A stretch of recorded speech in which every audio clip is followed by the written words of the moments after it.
Shopee! Parang sale sa mall ng pagmamahal, no? Nakakaakit sa mga hindi handa. Akala ko may forever na discount.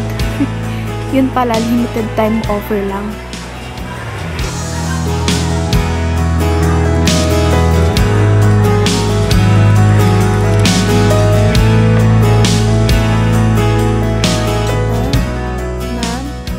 Ma'am!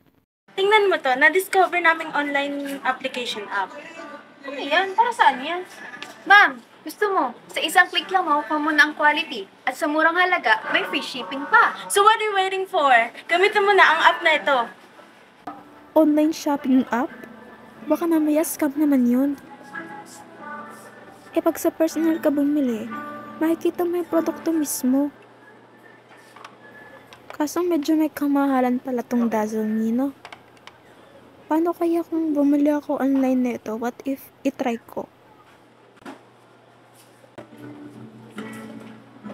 Ito ba yun? Mukhang legit naman. Sige nga, try nga natin.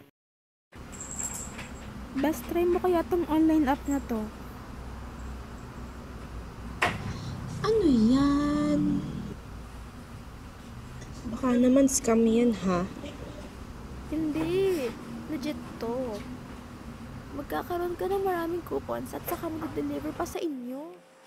Sure ka, ha? Sige, tatry ko na lang.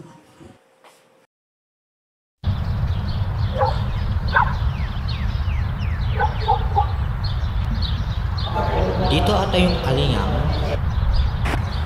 Tao po! Tao po! Tao po! Kuya, wait lang po!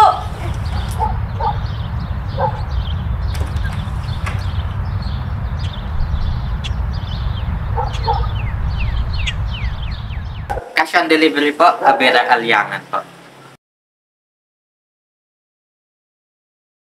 Pwede ko po i-picturean for proof of delivery po. Sige po, kuya.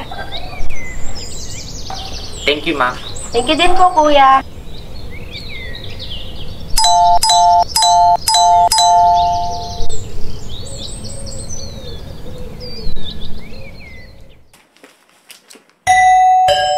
Ha?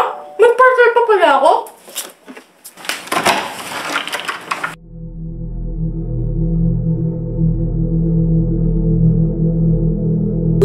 Kuya! Ano po yung bayad nyo?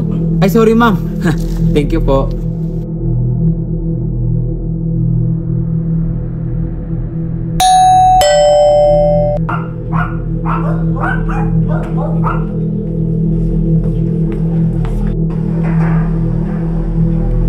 Ang ganda, Shopee delivery po.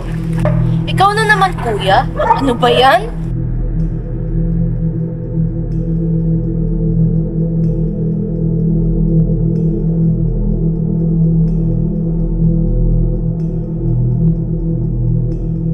Ano kaya to? Umorder nga pala ako ng stuffed toy.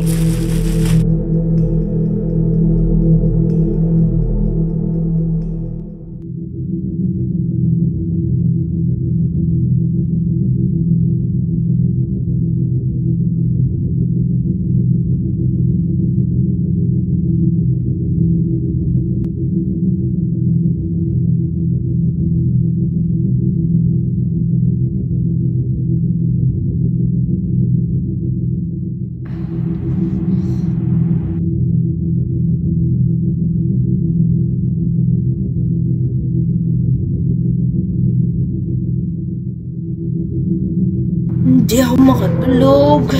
Nanonood na nga lang ako.